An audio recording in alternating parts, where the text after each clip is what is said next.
Chapter 76. Dealing with the Aftermath. Bang! The silver bullet traversed the short distance of a few meters and accurately bore into the suited clown's neck. Large amounts of blood spewed out, dyeing his skin and bow tie red. The suited clown was unable to let out a cry, as his throat seemed to produce sounds of him gasping for breath. He wished to raise his arm to divert the fatal wound, but his joints appeared to be filled with glue. His motions were slow and jerky.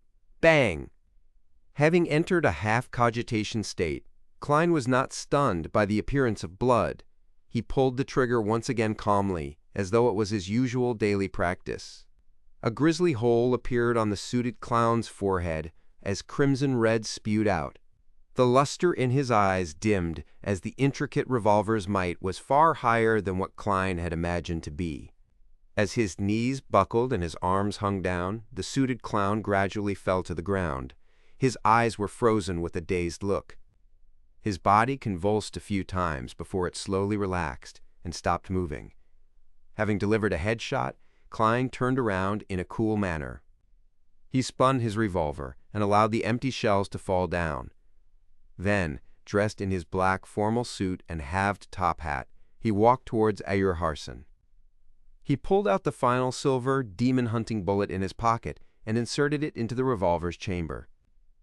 The reason why he did not turn back to look at the suited clown's tragic fate was solely because of his discomfort with his first kill. However, it was necessary. He did not know what would happen if the suited clown was under the full control of the puppet. Furthermore, he did not dare risk entering sealed artifact 2049's effective range. After all, no one knew if something odd would happen that prevented his self-rescuing luck enhancement ritual to fail. As for the items on the suited clown, Klein only cared if there was the so-called clown potion formula or the relevant clues. However, this was not something he was in a hurry to carry out. In a while, he could do it together with Dunn, Ayur, and company. If the Nighthawks had it, it also practically meant that he had it. There was no way that they would be unwilling to share the potion formula of Sequence 8. At most, he would be required to accumulate his contributions over time.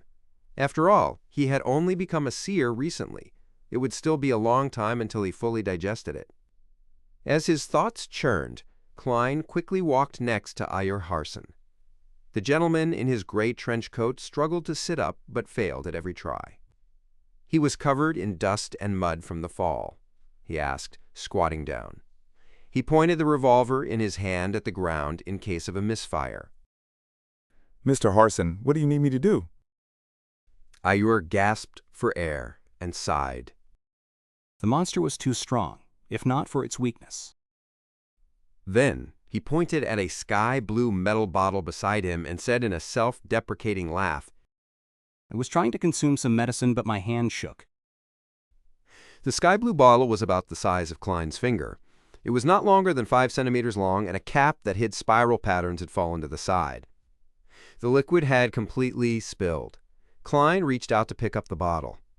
As he looked at it with narrowed eyes, he answered helplessly. Mr. Harson, there are only a few drops left in the bottle. Ayur said as he gasped for breath. Go to Borgia and search his body, in his inner pockets. Klein stood up and casually asked, All right, is this restorative medicine? An item from mysticism? Ayur attempted to sit up only to fail again. No, it only has certain restorative effects. The main goal is to stimulate our minds and squeeze out the potential of our bodies. It allows to maintain a decent state for a short period of time until we return, where we can receive treatment. Its name is the Goddess's Gaze. Remember to let Borgia drink half a bottle. Klein did not delay any further as he turned around. He briskly arrived at Borgia, who was groaning in pain. He found the uniform sky-blue metal bottle from the Nighthawk's pocket. After removing the cap, he carefully held the bottle to Borgia's mouth. Having sensed it, Borgia tried hard to open his lips. The bottle was held up as dark red liquid flowed in Borgia's mouth. Klein estimated the quantity and stopped just in time. He then screwed the cap back on. The medicine was rather effective. It only took Borgia a few seconds after drinking to regain the spirit in his eyes. Furthermore, he whispered, Thank you. With that said, he pressed down on the ground as he slowly sat up. He first dealt with his wounds before walking to the unconscious Lorata and Dunn. Then he retrieved the goddess's gaze from the latter's inner pocket. Klein returned to Ayur's side and fed him the remaining half-bottle. After Ayur panted a few times, his actions suddenly became nimbler. He stood up as though he had never been injured. The gentleman with the charm of a middle-aged man pointed at Leonard Mitchell. I'll help Borgia. Help that partner of yours.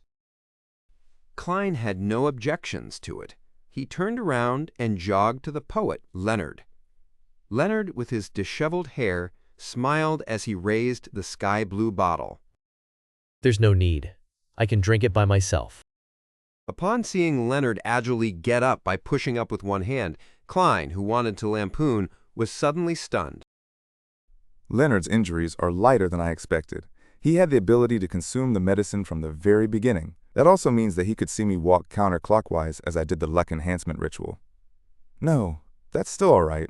I had chanted inwardly, and the luck enhancement ritual does not appear odd in any way, or the suited clown would not have fallen for it. But even so, Leonard, who had long recovered but chose to watch by the sidelines, had seen quite a lot. Things like me not being affected by 2049 and my sneak attack on the suited clown.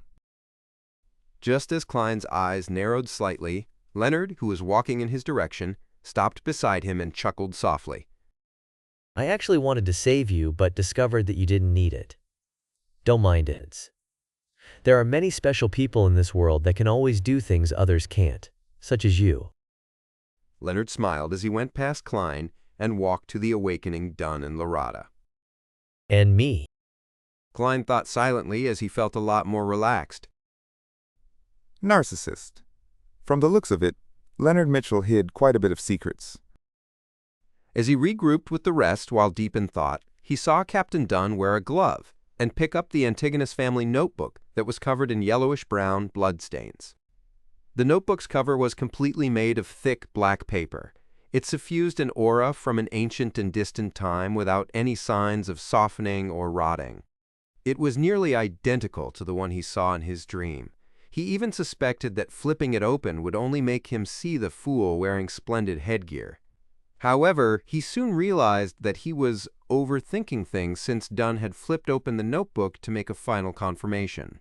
Klein was unable to discern the words on it due to his poor angle, but he was certain that there was no drawing of the fool with his gorgeous clothes and splendid headdress. Dunn closed the notebook and held it securely. Then, he looked at Ayur and company. There's nothing wrong with it. Let's store this notebook in sealed artifact 2049 behind Tinjin's Chainus Gate. We can wait until all of you are recovered, or Backlund sends someone over. Upon hearing that, Klein felt a little disappointed once again, but also felt happy. He wished to see the Antigonus family's notebook once more and figure out the reason for the death of the original Klein, Welch, and Naya. However, he also felt that the ancient item was filled with misfortune. It often brought catastrophe, so he did not dare touch it. Handing it to the church's headquarters and sealing it is considered the best choice. He secretly heaved a sigh of relief. Ayur Harson, Borgia, and Lorota nodded in unison. All right. They then turned around and arrived beside sealed artifact 2049. They woke each other up and stuffed the puppet, which had resumed moving, into the black chest with an opening as they monitored it strictly. Fine. Ayur sounded a little more relaxed. Everything is back to normal. Inside the dimly lit black chest, the puppet wrapped in oil-stained cloth flipped over, with its body creaking as it aligned its clown-painted face with the light source. On the creepy face, under the black pupilless eyes, 2 hardly noticeable crimson cracks appeared. Meanwhile, Dunn, Leonard, and Klein, who had mustered his courage, began searching the suited clown's corpse. They found paper flowers, handkerchiefs, poker cards, glass pieces, and all sorts of strange items. However, apart from that, he did not seem to carry anything of worth or potential clues. Other than the wallet with 70 to 80 pounds and 10 plus soli. Klein secretly sighed. With money in mind, he immediately looked down and inspected himself. His face nearly fell, literally. His formal suit that cost several pounds had torn in 5 to 6 spots, which required mending due to his rolling on the ground. Furthermore, it was covered in dust and dirt stains. Dunn shot him a glance as the corner of his lips curved up. Losses during a mission can be reimbursed. Upon hearing the term invented by Emperor Roselle, Klein instantly felt wonderful. Yeah, this suit just needs some proper cleaning and mending before it can be worn again. It will still be presentable.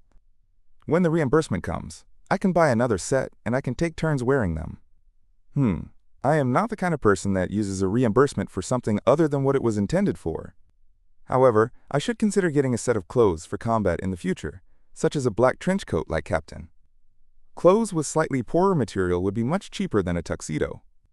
Tiske has the reason why the bastard Leonard doesn't like wearing formal suits been due to him having such considerations. Dunn touched the suited clown's face paint with his gloves. Let Fry take care of the dead body. We'll see if he can find what the man originally looked like or find any relevant clues. Then they searched the innermost warehouse and saw that there were splotches of bloody flesh that looked like they had been smashed by boulders. They also saw one white bone after another that had been strewn everywhere. Dunn guessed at the possibilities after inspecting the warehouse. Ray Bieber was absorbing the power in the notebook via an ancient ritual, just like how we would consume a higher-level sequence potion. A ritual like that is full of danger. It must be performed in an environment isolated from all disturbances, and the ritual would have required him to enter a deep sleep for a certain amount of time. That was probably why he had yet to leave Tingen. Upon hearing such a description, Larada laughed. Her black hair contrasted sharply with her pale face. Such a pity we awakened him ahead of time. His anger at being woken up truly left a deep impression on us. Dunn looked towards Klein and told him, as both an explanation and a lecture. This is a kind of losing control, Asked a perplexed Klein. Why didn't he just leave Tingen and try to absorb it elsewhere? Ayer laughed and pointed to his head. People influenced by ancient or sinister powers often are lacking in this department. At that moment, Dunn inhaled and said while hiding his pain, Leonard, you are still in good condition. Stay here and do not allow ordinary people to come close. The rest of us will immediately search for items among Ray Bieber's remains. We will return with them and the sealed artifact, as well as the Antigonus family's notebook. We will then get Fry, Royale, and the police to come here. Chapter 77, Remnant Items. Answered Leonard with a relaxed expression when he heard Dunn's suggestion. All right. Following that, everyone walked out of the warehouse and came close to where Monster Bieber had self-destructed. With him at the origin, they began searching outwards, radially. Klein looked at the rotting flesh and blood that was strewn everywhere. He held back his urge to retch as he looked at Dunn Smith beside him ponderingly. Captain, what are we looking for? Dunn did not look up. Instead, he used his deep gray eyes to sweep the ground. Awakening ahead of time, losing control, and becoming a monster. This means that Ray Bieber did not fully absorb the Beyonder powers provided by the notebook. It also means that a part of his body is considered extraordinary, making it prime material. If you ever encounter something similar, make sure not to miss out on doing a search. It might be a relatively important item. So that's the case. Klein nodded slightly in enlightenment. In the blink of an eye, he thought of another matter. If the part where Monster Bieber had concentrated the Beyonder powers were some indescribable part, wouldn't that be awkward? Wouldn't it be extremely disgusting to concoct it into a potion? Just as Klein's mind wandered, Borgia, with his sharp, eagle-like eyes, suddenly shouted, Found it. Ahem. Dunn and company immediately turned and closed in. Driven by his curiosity, Klein walked over to Borgia with a quickened pace. Soon, he saw the item before Borgia. It was a grayish-white item about the size of a fist. Its surface was filled with gullies and it looked soft but ductile. It looked like a brain that had been extracted out of a living being. Although Klein was unable to make out the extraordinariness of the blob of grayish-white, he was certain that Borgia had not made a mistake since it had remained intact despite the violent explosion it had undergone. Dunn carefully observed it and squatted down. As he extended and bent his right arm, he used his black-gloved left hand to carefully grab the grayish-white item. The moment it was touched, the blob of grayish-white immediately spread out into an extremely sticky liquid. At that moment, Eyor Harson took out a tin-colored square case, removed the cigarettes from them, and placed them into his pocket. Then, he handed the square case to Dunn and smiled. I know. You only like pipes. Dunn chuckled and took the square case. Then he poured the grayish-white sticky liquid into the case for temporary storage. After storing it away, everyone did a cursory sweep of the area. After confirming that they had not missed out anything, they left. When they came out, they saw the horses digging their hooves into the ground, clearly spooked and nervous. They had nearly escaped their reins. I'll drive. Borgia covered his mouth with his hand and coughed softly, said Eyor with a smiling nod. I know you are good at placating animals. After boarding the carriage, Dunn, Lorata, Eyor Harson, and Klein, who continued their arm exercises, temporarily had nothing to say as they fell into silence. When the trotting of the horses sounded while the carriage wheeled off, Dunn looked at Klein and deliberated over his words before saying, I know you are filled with curiosity about the Antigonus family's notebook. You wish to understand what happened. No, not at all. It was an ancient relic filled with misfortune. Klein subconsciously denied. Without giving him time to answer, Dunn continued and said, However, I have to first report this to the Holy Cathedral. Only after they determine the confidentiality level of the notebook can we consider if this can be shown to you. No problem. Klein gave a short and simple reply. Dunn continued his arm exercises as he thought before saying, I once promised that you can be made a formal member of the Nighthawks when we confirm that Ray Bieber is a descendant of the Antigonus family clan. Now, not only have we determined Ray Bieber's identity, we have even eliminated the monster and spoiled the Secret Order's conspiracy. In this entire process, your performance was outstanding. You personally killed a member of an evil organization. Therefore, I will fulfill my promise and immediately make an application to the Holy Cathedral. We'll wait for their approval. Right, I forgot something important. I still need to ask if you are agreeable to it. Mr. Klein Moretti, are you willing to formally join the Tingen Nighthawks as one of its members? Your salary will increase several-fold, reaching £6 a week. Furthermore, you will get a raise every subsequent year. Your salary will be paid by the Church and Awa County's police department equally. You will also gain the identity of a probationary inspector. It will be very useful at times. As a support-type Beyonder, you do not always need to face enemies, but you will have to guard Chanis Gate once a week. Without the squad's permission, you are not to leave Tingen. Furthermore, you have to keep this a secret from your family. By the time Dunn finished listing the restrictions and benefits, Klein was already thinking deeply for more than 10 seconds. I wish to become a formal Nighthawk. Only by doing so could he continue to gain more access to mystery, such as the situation regarding the Secret Order. After reading the gathered Roselle diaries, Klein had some changes in thoughts about himself. Being skilled in mysticism knowledge to seek a way home was an immutable goal of his. Raising his strength further to more safely make the mysterious space above the gray fog do his bidding before using it to return home was a new addition to his goals. Just as Emperor Roselle said, simply relying on external powers was very dangerous. Furthermore, after becoming a seer and obtaining Beyonder powers, Klein sensed that he had a better grasp of the mysterious space. For example, he could pull another person into the gathering. This forced him to consider what possibly beneficial changes would happen to the mysterious space above the gray fog when he reached Sequence 8, Sequence 7, or an even higher sequence. Of course, Klein knew very well that this was built on the premise that he completely resolved the side effects of the seer potion. He could not rush or be rash.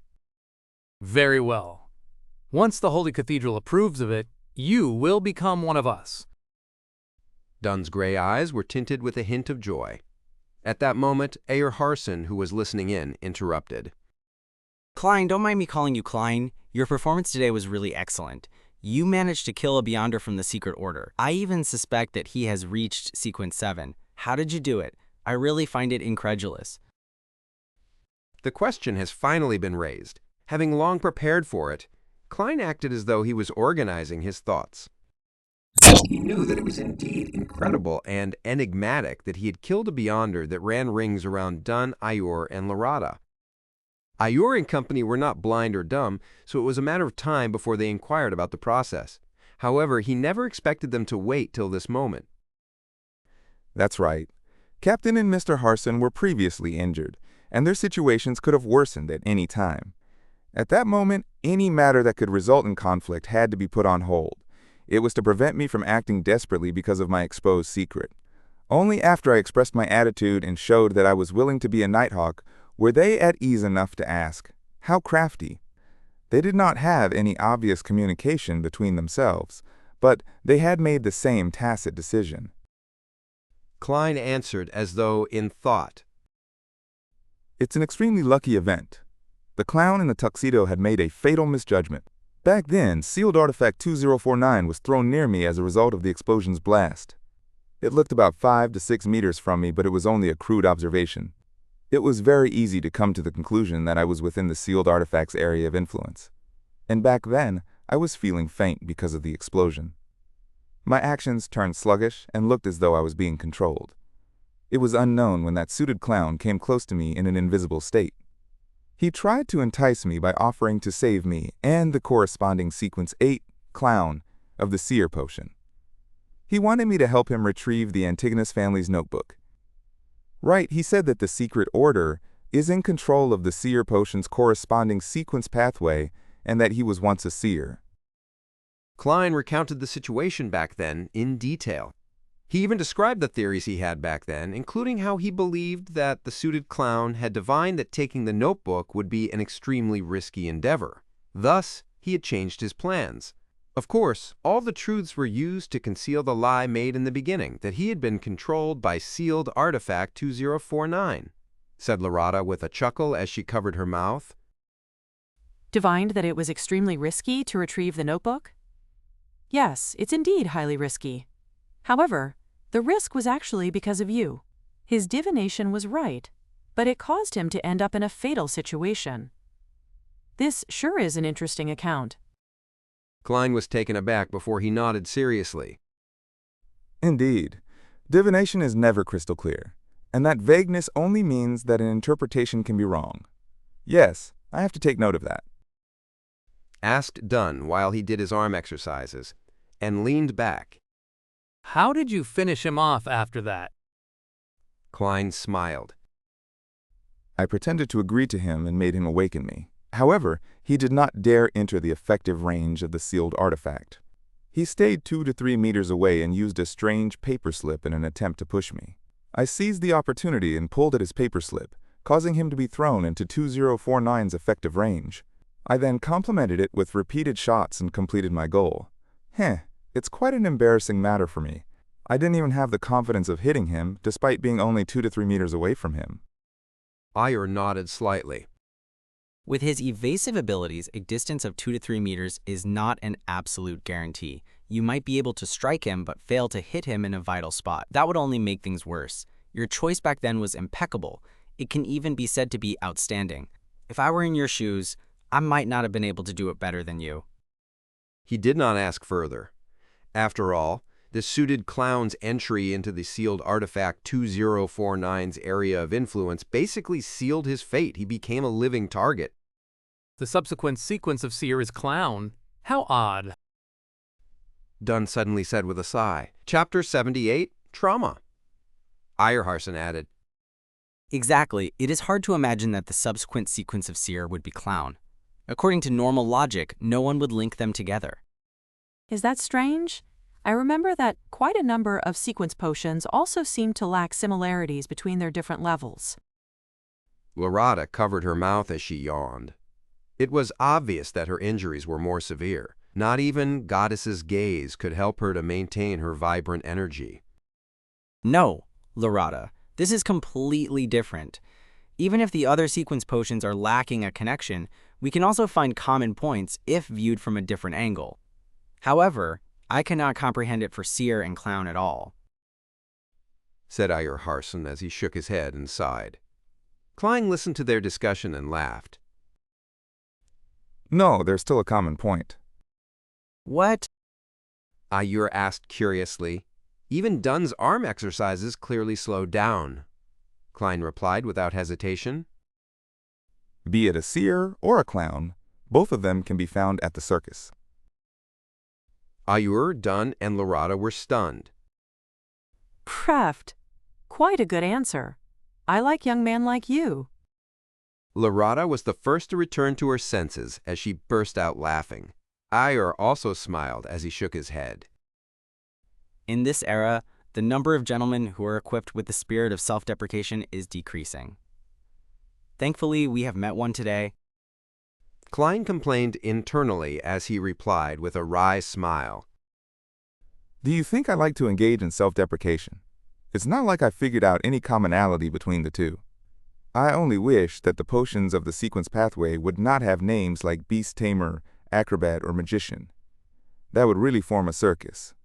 Furthermore, it's a one-man circus. Haha. Dunn and company were immediately amused. It filled the carriage with a joyous atmosphere. The carriage proceeded straight for Zootland Street. Klein, who was not injured, was the first to enter Blackthorn Security Company. Goddess, what happened to you? Why are you like that? Roseanne exclaimed when she caught sight of him. Klein looked down at his dirty and tattered suit. He replied with his heart aching. There are always all kinds of accidents during a mission. Thankfully, the goddess blessed us, and it ended beautifully. Praise the lady.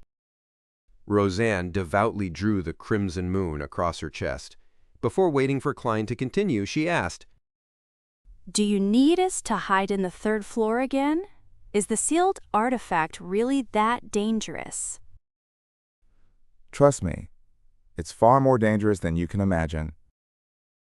If not for his even more mysterious luck enhancement ritual, he would have perished under the proverbial hands of 2049.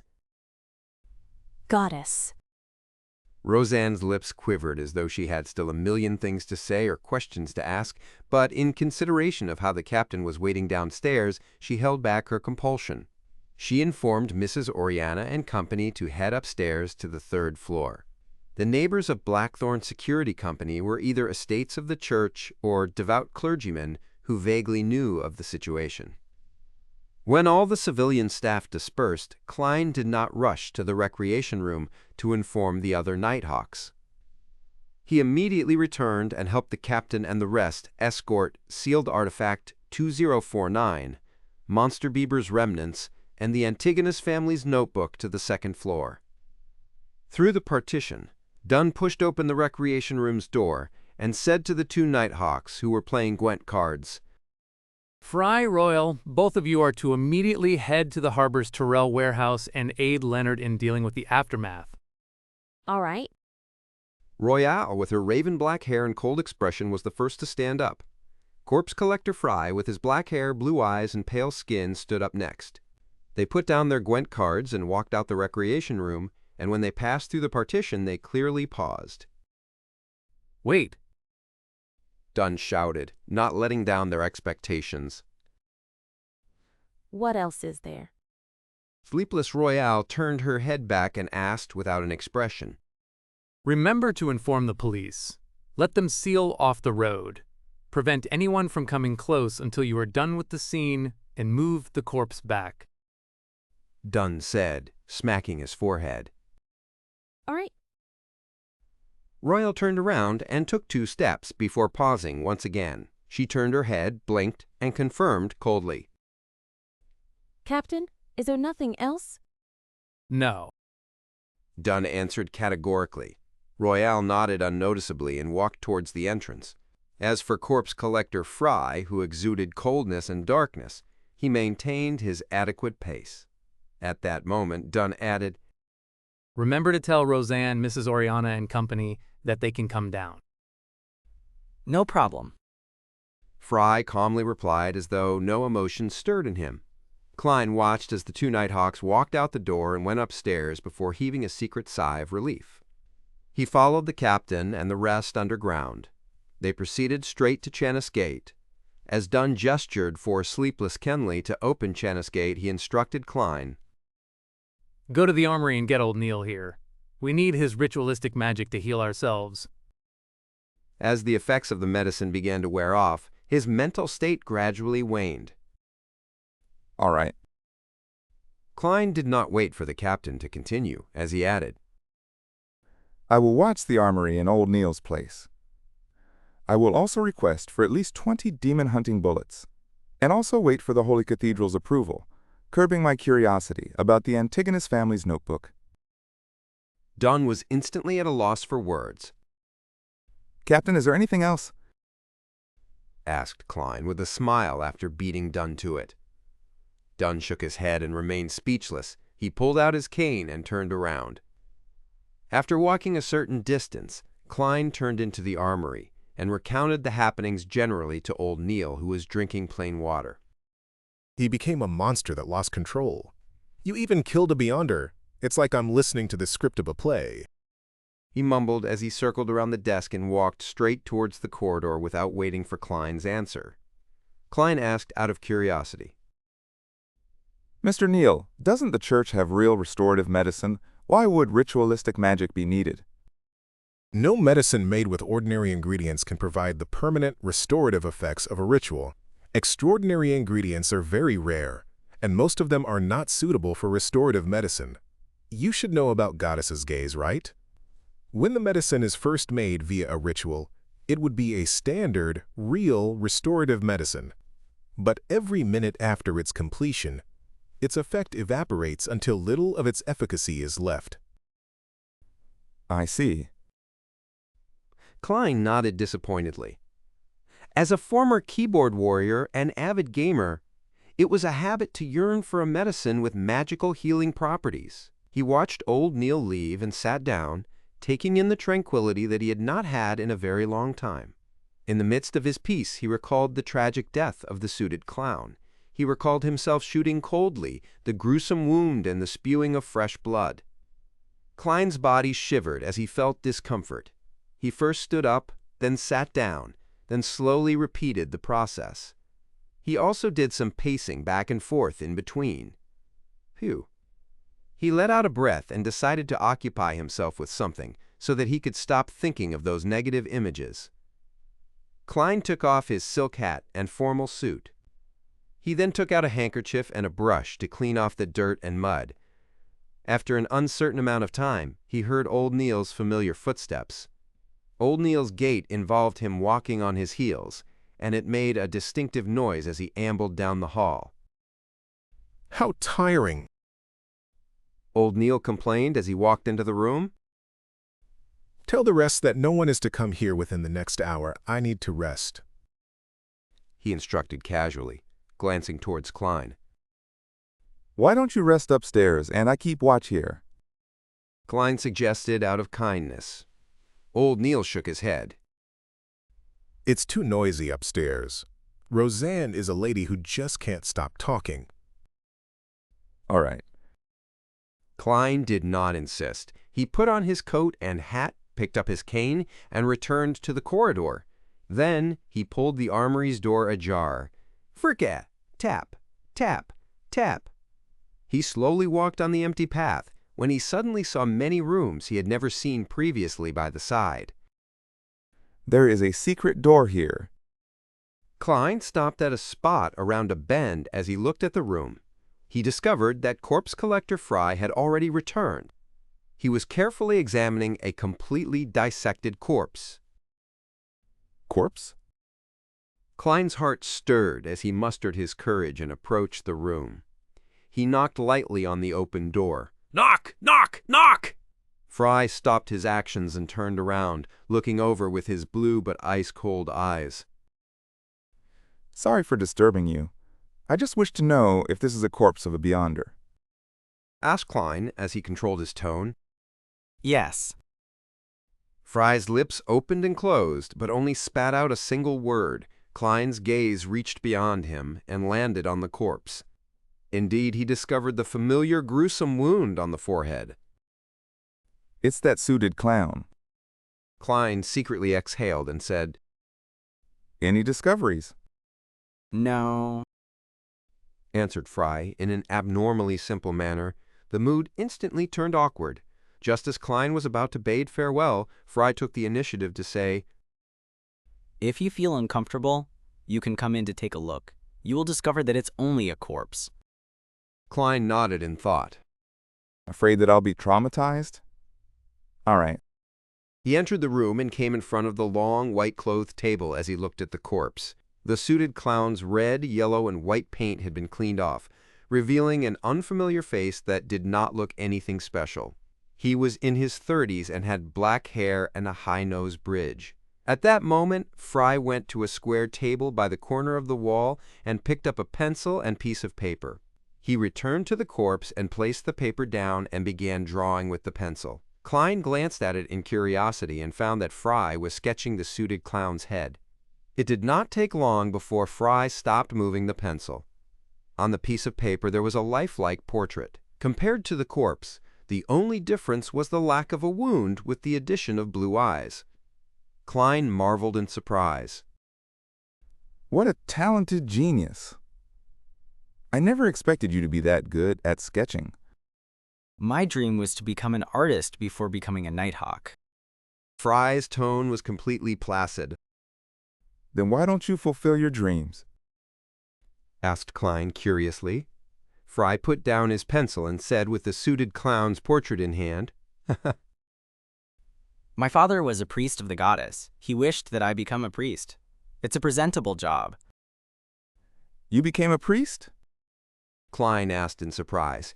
He found it unimaginable that Fry could become a priest with his personality and the vibes he exuded. Yeah, I did quite an okay job. Fry wore a cold expression as the corners of his mouth curled up a little as he replied. Later, I encountered and experienced some things and ended up a nighthawk. Klein did not plan on infringing on his privacy, so he asked, You were once a priest of the goddess, so why not choose to be a sleepless? A personal reason. Furthermore, Madame Daly is a good role model, answered Fry frankly. Klein nodded, and just as he was about to change the subject, he heard Fry say, Help me watch this room. I have to immediately hand the sketch to Captain. Closing a secret door is very troublesome. All right.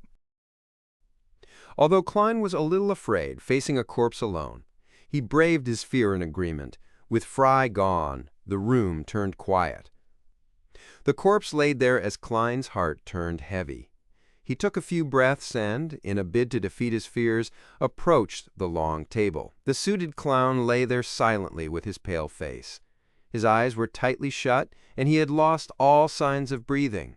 Apart from the gruesome wound, he emitted the unique coldness of a dead man. Klein observed for a moment as his emotions gradually settled as he was calming down. He swept his gaze and discovered a strange brand on the suited clown's wrist. Gathering his courage, he extended his hand to touch it, hoping to turn it around to see it more clearly. Just as the ice-cold touch reached from Klein's fingertips to his brain, the pale palm that had lost all vibrancy shot up suddenly, grabbing him by the wrist. It grabbed at his wrist tightly. Chapter 79. Another Murmuring. Klein instantly felt his hair stand on end as the icy hand tightened around his wrist. He instinctively pulled his wrist back in a desperate attempt to escape. A heavy sensation bore down on him as Klein used every fiber of strength in his entire body to yank his arm back. Bam! The pale, naked corpse was yanked so forcefully to the side that it fell from the autopsy table. However, the white, ice-cold finger's grip remained firmly latched onto Klein's wrist. Klein momentarily lost the ability to think. The only thought that went through his mind was to draw his revolver and riddle the corpse in holes. However, as he could not retract his dominant hand, he threw his black cane and desperately tried to retrieve his revolver from his holster to no avail. At that moment, the corpse's eyes rose, revealing a pair of calm blue eyes. His mouth moved as he muttered, "Hornassus, Hornassus, Hornassus, Hornassus, Hort." After those 3 words were said, Klein was completely flustered as he felt that the fingers gripping onto his wrist began to loosen before dropping limp. The suited clown's eyes were shut once again, as though nothing had happened at all. If the pale corpse wasn't lying on the stone floor, Klein would have imagined that he had been struck by a hallucination spell. He staggered backwards a few steps and felt that most of his body was trembling as a result of the shock and fear. Phew, phew. Klein gasped for air as he slowly regained control of his mental facilities. He looked at the corpse on the ground in alarm and fear. He drew his revolver and carefully retreated from the room, one step at a time. After confirming that the corpse was motionless, he took a glance at his wrist of the hand holding onto his revolver. There were 5 deep red finger marks imprinted on his wrist. They silently described his encounter. Klein calmed down as vulgarities filled his mind. Fucking hell. I almost died from the shock. After panting for more than 10 seconds, he began assembling items in his mind to quickly compose himself. He carefully recalled everything that he encountered and pieced them together. Although he did not understand the reason for the suited clown's resurrection, he acutely noticed an important point. The corpse had repeated the words, "Hornassus." Klein knitted his brows. It's Hornassus again. The Antigonus family's notebook has records of a nation of the Evernight in the Hornassus mountain range. While in cogitation or spirit vision, I would hear sounds that I shouldn't be able to hear, and among those sounds is the word Hornassus.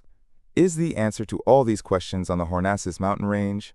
There might be massive danger lurking there. For example, an evil god might be sealed within and was using various forms of attraction to achieve freedom.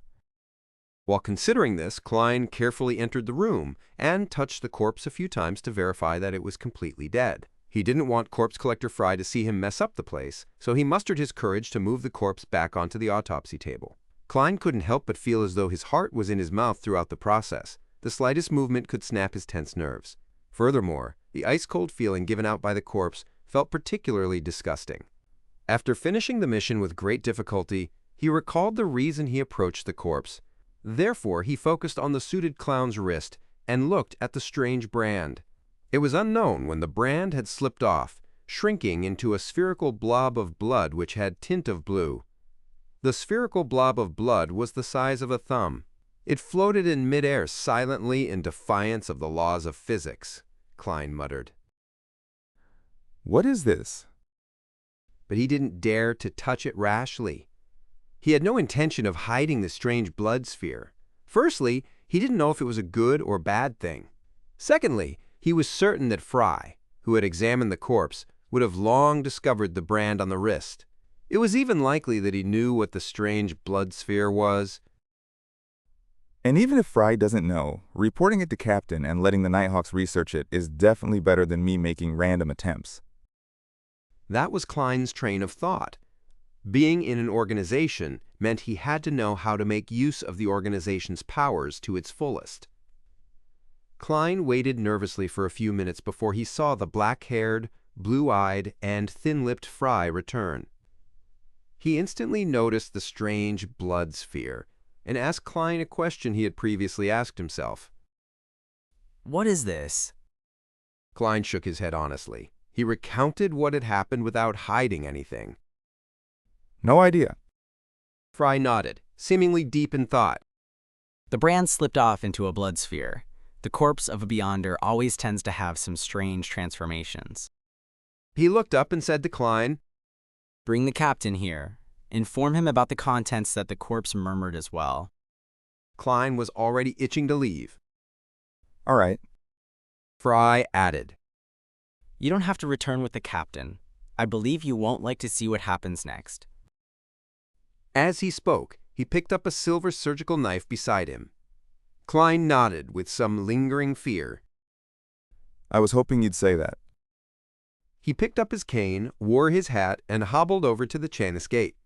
At the keeper's room, he saw the no longer frail Captain Dunn. After Dunn heard his recollection of what happened, he nodded indiscernibly. I'll report the matter to the higher-ups and let the Holy Cathedral deal with it. Maybe they'll send people to the main peak of the Hornaces mountain range to take a look. Klein answered briefly in confirmation.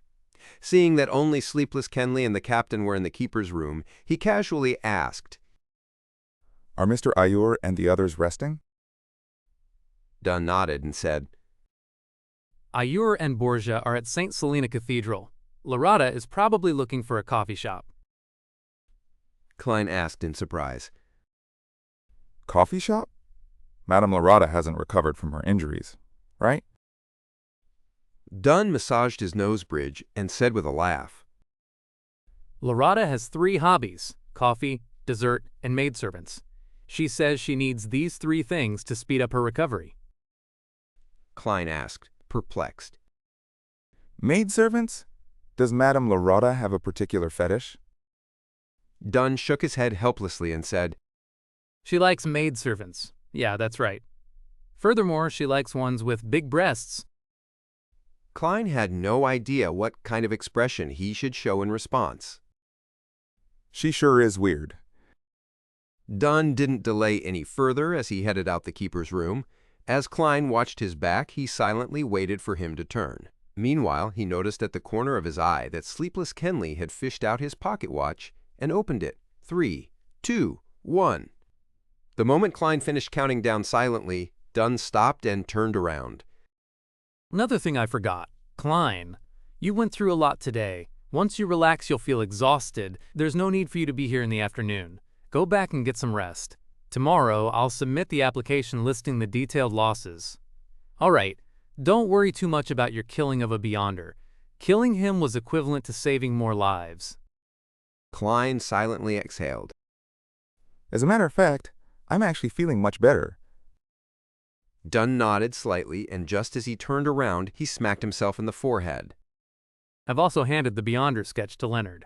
He and the police department are in charge of the follow-up investigations. I believe that the Beyonder must have rode on carriages, eaten food, and had somewhere to stay.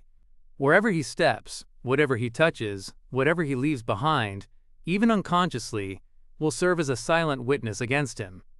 Emperor Rozel's words are truly sensible. Klein answered, stupefied. Yes. After the captain walked far away, he left the keeper's room and slowly walked to the 2nd floor. Along the way, he suddenly recalled something as he experienced an additional bout of fear. That suited clown claimed that the secret order controlled the corresponding sequence pathway of seers. Even if he was exaggerating and they didn't have the higher sequence potion formulas, they definitely have the lower sequence ones. It also means that they have a number of seers. Then, wouldn't they divine that I killed the suited clown and secretly exact revenge against me? If they can't deal with the Nighthawks, can't they deal with me, a seer, without any direct measures against enemies? Klein stopped in the stairwell and began thinking about the problem seriously. Soon, he discovered that he was worrying over nothing. Firstly, the secret order doesn't know who are members of the Nighthawks. Secondly, even if they know 1 or 2, they definitely wouldn't include a civilian staff member like me. Thirdly, under the present circumstances, unless they have a prophet, there's no way they can divine who the murderer is. He heaved a sigh of relief and left the Blackthorn Security Company. He took a public carriage back to Daffodil Street. Even though he hadn't eaten lunch yet, he still lacked the appetite. After entering his bedroom, Klein removed his damaged suit first. Then, he took off his half-top hat, got into bed, and tried to go to sleep. His mind remained active as though his entire existence couldn't relax. His mind wasn't repeating the scene of him shooting the suited clown to death, but of the scene of him moving the corpse, and that hair-raising experience. He no longer felt uncomfortable about killing for the first time, but more of a disgust when he thought about it. Klein gave a self-deprecating laugh as he gradually felt his nerves calm down. This was probably Fry's goal. He hoped that I would approach the corpse and face it directly to overcome my trauma. But, even though the trauma from before is gone, I've been traumatized by something new. He had no idea when he dozed off, but when he woke up, his stomach was groaning in protest. Klein muttered as he looked at the sun setting in the west, as though the sky was alit. I feel like I can eat an entire horse. Changing into old but comfortable casual clothes, he briskly walked to the first floor. Before he could consider what to make for dinner, he heard the door open. Melissa? The corners of his mouth curled up at the thought. Ever since she began taking the public carriage, his sister no longer returned home late. The key twisted as the door opened. Melissa walked in with her bag that contained her books and stationery. She looked at the kitchen and said, Klein, there's a letter for you. It's from your mentor. Klein was taken aback at first before he recalled the matter. A letter from Mentor? Right. I wrote to him asking about the relevant historical situation of the Hornassus main peak. Chapter 80. Banquet Invitation. After having dinner, a satiated Klein casually lounged on the living room sofa. He used a small letter opener to open the letter he received from his mentor. Melissa was sitting by the dining table at the time, working hard on a textbook problem, with the gas lamp for illumination. Benson was cradled in a single-seater, reading Accountancy for Beginners.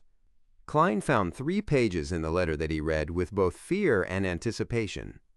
Very happy to receive your letter. It reminds me of the good old days over the past few years. Unfortunately, Welch and Naya have left us forever. I attended their burials separately and could feel their parents' anguish. The 2 of them were young adults who were supposed to have beautiful, bright futures ahead of them. Fate is always so unpredictable. No one can know what will happen to you next. I've experienced more as I've grown older, and I can increasingly sense the weakness and helplessness of humanity. Regarding the historical information revolving around the Hornassus main peak, I recall that the archaeologist Mr. John Joseph once published a monograph detailing it. It includes his accounts of his time at the Hornassus main peak.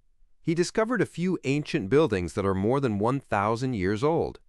What shames every historian and archaeologist is our inability to precisely date the era.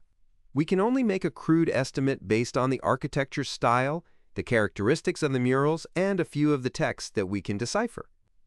It's quite unbelievable that such a tall mountain peak would have humans living there. Mr. Joseph has ample evidence to prove that those humans developed a civilization that they can call their own. As for the details, it is hard to fully describe them in this letter. I suggest you try borrowing this monograph from the Deweyville Library. Trust me, Sir Deweyville's donation to this library makes it have more books in its collection than the one built by the city government. The monograph's title is Research of the Hornassus Main Peak's Relics. It is published by the Lowen Publishing Firm. In addition, there are some papers that discuss something of relevance. They are published in the journals New Archaeology, Archaeology Summary. The exact issue and journal volume is. Klein read every word and repeated the names of the monograph and paper names silently. Immediately afterwards, he found some paper in an envelope, as well as a fountain pen before penning his gratitude. Klein placed the sealed envelope and more than enough money for the stamps on his sister's desk. Melissa, help me send this letter out. This is the money for the stamps. Melissa took a glance and curled her lips. Klein, stamps don't cost that much. Klein replied with a smile. Yes, stamps don't, but a girl should have some allowance. I believe Selena has mentioned this to you before. Noticing that Melissa was about to protest, he quickly added, It can be used to buy the materials and tools you need. Melissa repeated softly again and again before casting her gaze back onto her books. She said as she nodded imperceptibly, Tools. All right. The corners of Klein's mouth immediately curved upwards as he briskly walked back to the sofa. Benson gave a thumbs up as he said with a suppressed laugh. Klein cleared his throat and said in all seriousness, Excellent persuasion skills. You precisely pinpointed Melissa's weakness. Then how shall I persuade you? Your self-study should emphasize language and ancient literature. Of course, basic mathematics and logic are equally important. According to the curriculum of the public schools and grammar schools, as well as the material tested for in college admissions, Klein was very confident about the general direction in which the upcoming civil servant examinations would focus on. Benson touched his hairline and said with a self-deprecating smile, I feel like a curly-haired baboon in front of those books. Klein said with a determined smile. But they're really useful. At that moment, Melissa put down her fountain pen, stood up, and walked to the sofa. Benson, Klein. This Sunday is Selena's birthday. She and her parents wish to invite all of us to their place for a banquet. Are both of you free? Klein said after some thought. Should be fine for me. He could take the opportunity to be acquainted with his sister's friends. It could prevent him from being utterly clueless whenever something happened to her, Benson said as he combed his hairs with his fingers. Me too. It looks like we'll have to think of a birthday present for Miss Selena. Klein smiled. This should be left to Melissa. She knows Miss Selena better than us.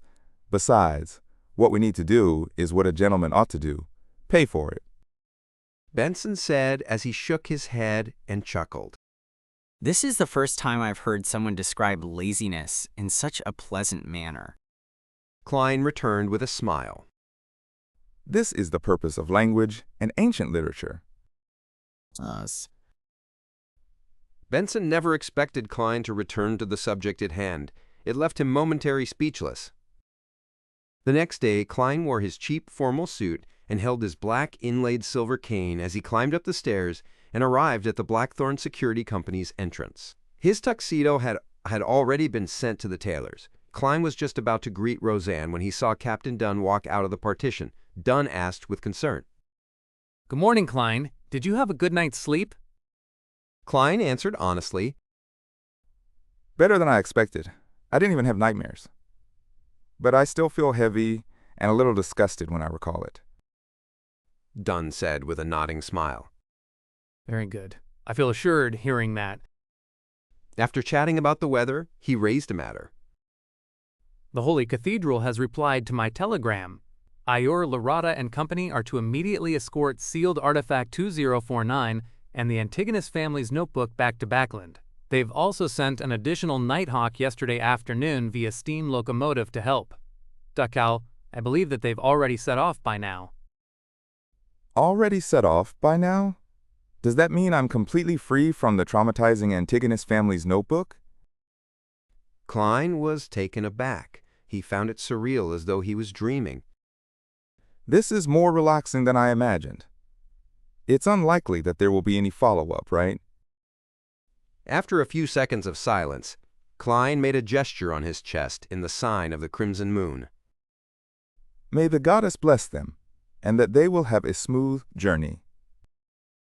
Dunn wore his hat and pointed out the door. I have to patrol the Raphael Cemetery. Heh, I forgot one thing.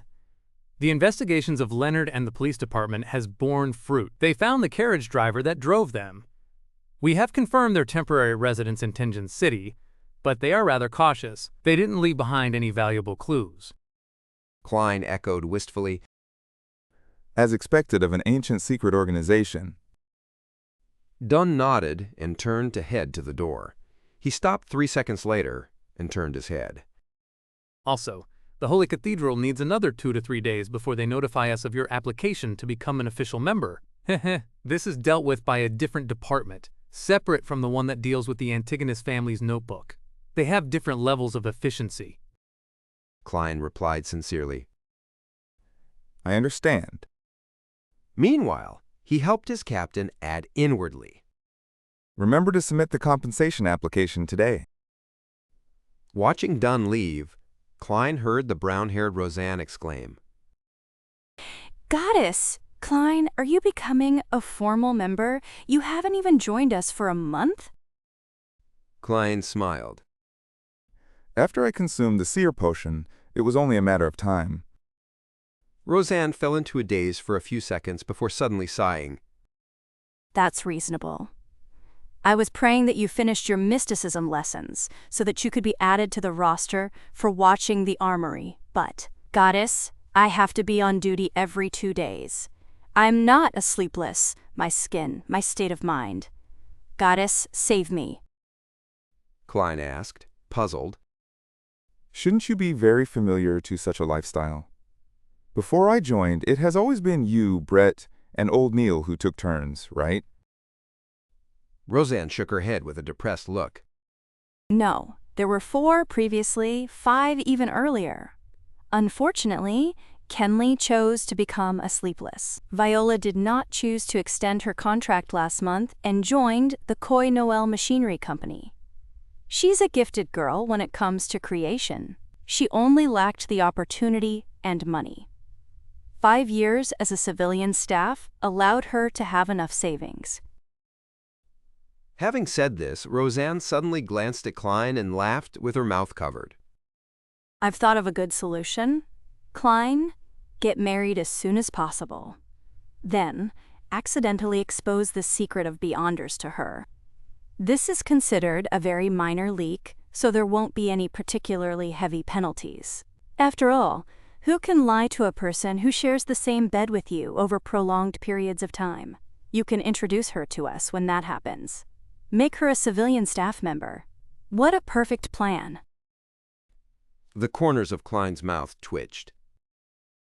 Miss Roseanne, you can also quickly find a husband. It should be even easier. I believe you have the adequate means to divulge the secret to him. Roseanne's eyes widened, and her mouth turned agape when she heard him. How can I? Marriage is a very serious matter. I have to carefully pick and observe him over a period of time to ensure that he's all right. That's not what you said a second ago. Klein didn't bother engaging in sophistry with Roseanne. He smiled as he engaged in a little small talk before bidding farewell and heading underground. At the armory, he saw old Neil wrestling with the hand-ground coffee, so he sat down and waited patiently. Old Neil asked casually as he filtered the coffee. Soon you'll be an official member, right? Klein said frankly. Captain said that another 2 to 3 days are needed. It's still a question of whether the Holy Cathedral will approve of it. Old Neil chortled. Hee. The Holy Cathedral won't deny cases like these, especially when you're already a Beyonder. With that said, he turned his head and faced Klein. He said with a chuckle, You must be mentally prepared.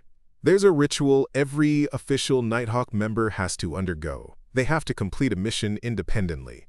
Of course, Dunn would definitely choose the easiest and simplest ones for a rookie. Besides, you're a support-type seer.